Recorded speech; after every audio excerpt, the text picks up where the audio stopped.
Friends, আজ আমরা English গ্রামারের একটা গুরুত্বপূর্ণ বিষয়, that is the part of speech that is called conjunction. এই কনজাংশনের উপর গুরুত্বপূর্ণ কিছু আলোচনা করব, যেগুলি তোমরা দেখবে যে তোমাদের অনেক কাজে লাগছে এবং তোমাদের নলেজ অনেক বেশি সমৃদ্ধ হয়ে যাবে। সো ফার্স্ট আমাদেরকে জানতে হবে যে কনজাংশন কাকে বলে। What is conjunction? কনজাংশন কি? A conjunction is a word. A conjunction is a word that is used only to join sentences and for no other purpose. কি বললাম? যে কনজাংশনটা শুধুমাত্র দুটি বাক্যকে বা তিনটি বাক্যকে যোগ করার জন্য কাজে লাগে, সংযুক্ত করে, আর অন্য কোনো ফাংশন নেই। তা সত্ত্বেও কনজাংশনের যে এত বিশাল ভূমিকা রয়েছে, তোমরা জেনে অবাক হয়ে যাবে যে তাই তো কনজাংশনের এত কিছু প্রয়োগ রয়েছে ইংলিশ গ্রামারে। কিন্তু আমি এই ভিডিওতে শুধুমাত্র কোঅর্ডিনেটিং কনজাংশনের যে মূল চারটি ভাগ রয়েছে সেই বিষয়টা নিয়ে আলোচনা করব, যেটা তোমাদের শুধুমাত্র বিদ্যালয়ের পরীক্ষা নয়, যে কোনো কম্পিটিটিভ এক্সামের জন্য খুব খুব খুব গুরুত্বপূর্ণ। বেশ, তাহলে কোঅর্ডিনেটিং কনজাংশন এটা কি সেটা প্রথমে জেনে নেওয়া দরকার। আমরা ওর ভাগ যখন জানতে যাচ্ছি তখন সেই বিষয়টা ভালো করে জানতে হবে। What is coordinating conjunction? Coordinating conjunction are so called because they join sentences of equal rank, মানে সমমানের দুটি সেন্টেন্সকে সংযোগ করে যে সে হলো কোঅর্ডিনেটিং কনজাংশন। তাহলে কি বললাম? সমমানের, ইকুয়াল র্যাঙ্ক, অর্থাৎ যদি একজন বিজনেসম্যানের সঙ্গে তুলনা করা হয় তাহলে আরেকজন বিজনেসম্যানের তুলনা করা হবে, সেখানে কোনো শ্রমিক সম্প্রদায়ের তুলনা করা যাবে না। অর্থাৎ কি? তো গ্রামারের ভাষা যদি বুঝতে যায় তাহলে বলতে হয় যে এরা শুধুমাত্র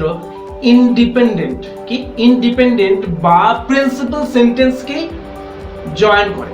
তো এই কোঅর্ডিনেটিং কনজাংশন এর ভাগগুলি হলো: ফার্স্ট, কিউমুলেটিভ আর copulative conjunction; second, alternative conjunction; third, adversative conjunction; and fourth, elative conjunction.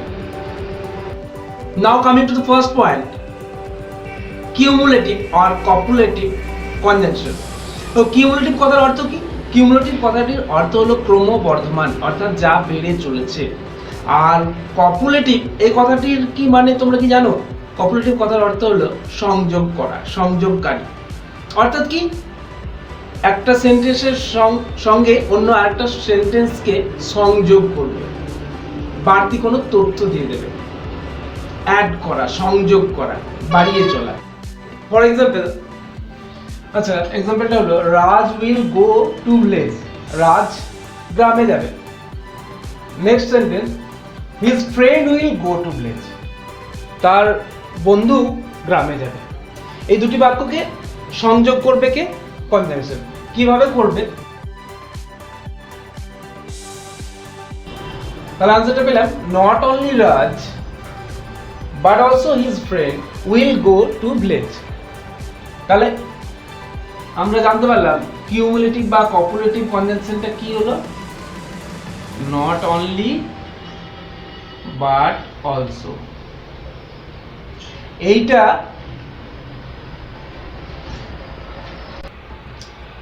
এগুলো পরীক্ষায় জয়েনিং এর জন্য খুবই ইম্পর্টেন্ট। বিশেষ করে মাধ্যমিক পরীক্ষার্থীদের এই ধরনের জয়েনিং আসবেই আসবে, এখানে কোনো সন্দেহ নেই। আরেকটা এক্সাম্পল দেখে নিই। C is clever. সে হয় চালাক। সেকেন্ডটা হলো সি ইজ বিউটিফুল। তাহলে দুটি বাক্য আছে, সে হয় চালাক, সে হয় সুন্দরী। তাহলে এই দুটি বাক্যকে আমরা কি করব? একটা বাক্যে রূপান্তরিত করব। সেই জন্য বাংলায় বললে আমরা সহজেই বুঝতে পারবো যে সে চালাক এবং বুদ্ধিমতী দুটোই। সরি, বুদ্ধিমতী নয়, সুন্দরী।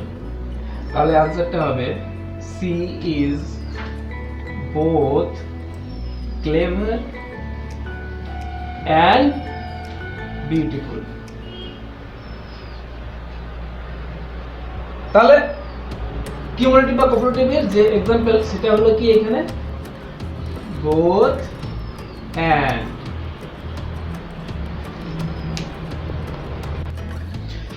ওকে फ्रेंड्स, সো কিউমুলেটিভ কনজাংশন বা কোঅপারেটিভ কনজাংশনের আরো যে সমস্ত एग्जांपल গুলি রয়েছে সেগুলো হলো and দিয়ে যোগ করা যায়, as well as দিয়ে যোগ করা যায়। আচ্ছা, তো সেকেন্ডলি আছে যেটা অল্টারনেটিভ কনজাংশন। অল্টারনেটিভ কনজাংশন এই কথাটি শুনেই তো আমরা বুঝতে পারছি যে একটা কিছু অল্টারনেট ব্যাপার রয়েছে, অর্থাৎ বিকল্প ব্যবস্থা কিছু রয়েছে। অর্থাৎ এখানে দুটি চয়েস দেওয়া হবে, তার মধ্যে একটা চয়েস নিতে হবে। আমরা যখন কোনো ভোজবাড়িতে অনুষ্ঠানের ভোজবাড়ির নিমন্ত্রণ খেতে যাই তখন অনেকেই আমরা থাকি যারা হয়তো মাংস পছন্দ করে না, তো আমরা কি বলি, দাদা আমি তো মাংস খাবো না, তো অল্টারনেটিভ কিছু হবে, মাছ হবে কি অল্টারনেটিভ, যদি মাছ হয় তাহলে আমাকে মাছ দিন। বেশ, তো এক্সাম্পলটা আমরা দেখে নিই, তাহলে ভালোভাবে বুঝতে পারবো। আচ্ছা, ফর এক্সাম্পল আমরা দেখে নিই, একটা সেন্টেন্স আছে ইউ কাম, তুমি এসো। আরেকটা সেন্টেন্স কি আছে, ইউ গো অ্যাওয়ে, তুমি চলে যাও। তো তুমি এসো তুমি চলে যাও, এটাকে আমরা জয়েন করব। কিভাবে জয়েন করব? অল্টারনেটিভ কনজাংশন দিয়ে। তাহলে আমরা বলবো যে either you come or go away. ভাই তোমার দরকার থাকলে তুমি এসো, ইউ কাম, আর প্রয়োজন না থাকলে তুমি কেটে পড়ো, গো অ্যাওয়ে, তুমি চলে যাও। তাহলে তোমার চয়েস একটা, অল্টারনেটিভ, এই জন্যই বলা হয়েছে যে তুমি আসতে পারো অথবা তুমি যেতে পারো। তাহলে চয়েস কি? একটাই। আচ্ছা, আরেকটা एग्जांपल দেখে নিই, ইউ ক্যান হ্যাভ টি, তুমি চা পাবে। ইউ ক্যান হ্যাভ কফি, তুমি কফি পাবে। কিন্তু মজার মুলুক না যে তুমি দুটোই পেয়ে যাবে। তুমি যদি চা খেতে যাও তাহলে চা পাবে, আর নাহলে কফি যদি পেতে চাও তাহলে কফি পাবে। সেটা তুমি ডিসাইড করো। You can have tea or coffee. তাহলে you can have tea or coffee, তুমি একসঙ্গে দুটোই পাবে না, হয় টি আর না হয় কফি। চা অথবা কফির মধ্যে একটা নিতে হবে, অল্টারনেটিভ দুটো চয়েস দেওয়া যাবে, তার মধ্যে একটা নিতে হবে। বেশ, তাহলে অল্টারনেটিভ কনভেনশনের আরো যে সমস্ত एग्जांपल যেগুলো দিয়ে করা যায়, যেমন আইদার অর দেখালাম, নাইদার নর দিয়েও হয়, অর দিয়ে হয়, আদারওয়াইজ দিয়ে হয়, এগুলো তোমরা আরো প্র্যাকটিস করলে জেনে যাবে। ওকে, থার্ড एग्जांपल যেটা আছে সেটা কি? Adversative conjunction.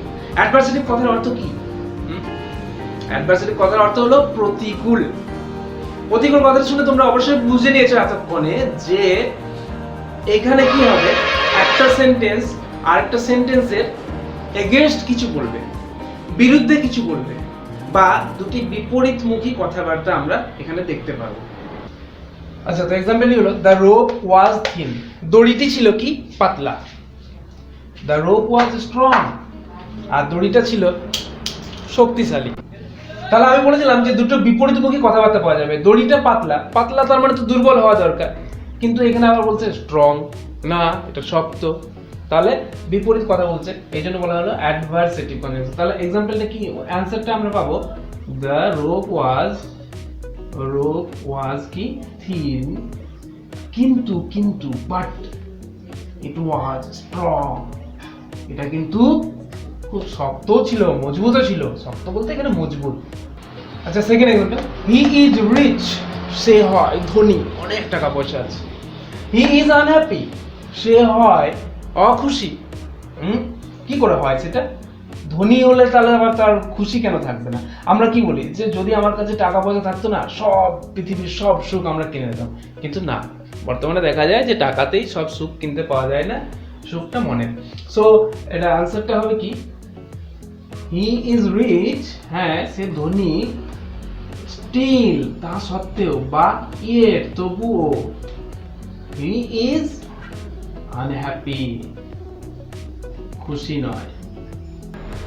ওকে, তো অ্যাডভার্সেটিভ কনজাংশনের আরো যে সব एग्जांपल গুলো আছে যেগুলো দিয়ে অ্যাডভার্সেটিভ কনজাংশন তৈরি করা যায়, সেগুলো হলো but, still, yet, only, however, এগুলো দিয়ে যোগ করা যায়।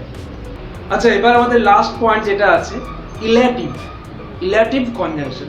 ইলেটিভ কথাটির কি অর্থ? কথাটিও হচ্ছে শেষ, আমাদের আজকে চ্যাপ্টারের গল্প শেষ, আর রিলেটিভ কথার অর্থ হলো শেষ বা অন্তিম বা কোনো সমাধানে আসা, অর্থাৎ সিদ্ধান্তে আসা, কোনো সিদ্ধান্তে আসা। আচ্ছা, কি আছে? হি ওয়ার্কস হার্ড, সে খুব পরিশ্রম করে। হি উইল উইন, সে জয়লাভ করবে, এটা তো আমরা সবাই জানি। হি ওয়ার্কস হার্ড, এখানে আমি বলতে পারি যে সো সেই জন্য, বা দেয়ার ফর একই ব্যাপার। দেয়ার ফর কি হবে? He will win. He works hard, so therefore he will win. তাহলে সে যে সফল হচ্ছে, কেন হচ্ছে? কারণ সে পরিশ্রম করেছে। তাহলে আমরা সিদ্ধান্ত উপনীত হতে পারলাম, আমরা একটা তথ্য প্রমাণ করতে পারলাম যে তার সফলতার কারণটা কি। Okay, next example. We shall die one day, আমরা সবাই একদিন মারা যাব। মেন আর মর্টাল, মানুষ হয় মরণশীল। এই দুটিকে আমরা জয়েন করছি। তাহলে কি বলবো? যে we shall die one day for, for মানে কি? কেন, কারণ। বিকজ, ফরের আরেকটা অর্থ হলো বিকজ। ফর মেন আর মর্টাল, আর মানুষ হলো মরণশীল। তাহলে এই যে we shall die one day, এই যে একটা সিদ্ধান্তে এলাম যে হ্যাঁ আমরা সবাই মারা যাব। কেন? তার কারণটা এখানে পেয়ে গেলাম, অর্থাৎ কোনো তথ্য প্রমাণিত হয়ে গেল। তো সেই জন্য এটাকে বলা হচ্ছে ইলেটিভ কনজাংশন। ইলেটিভ কথার অর্থটাই হলো তাই। তাছাড়াও শো, ফর, দেয়ারফর, কনসিকুয়েন্টলি, এগুলো কিন্তু হলো ইলেটিভ কনজাংশনের আরও এক্সাম্পল, যেগুলো দিয়ে সেন্টেন্সকে যোগ করা যায়। সো ফ্রেন্ডস, আশা করি তোমাদের ভিডিওটা ভালো লাগবে। আর আজকে যে আলোচনা করলাম সেটা তো হলো কনজাংশনের একটা লিটল পার্ট, খুব ছোট্ট একটা পার্ট। তো তোমাদেরকে যদি ভিডিওটা ভালো লাগে এবং তোমরা যদি আরও বিশদে কনজাংশনটা জানতে চাও, তাহলে আমাকে অবশ্যই কমেন্ট করে জানাবে, ব্যাস। তাহলে আমি চেষ্টা করব নেক্সট ভিডিও আপলোড করার। Okay, thanks for watching my video. Stay fit and keep smiling.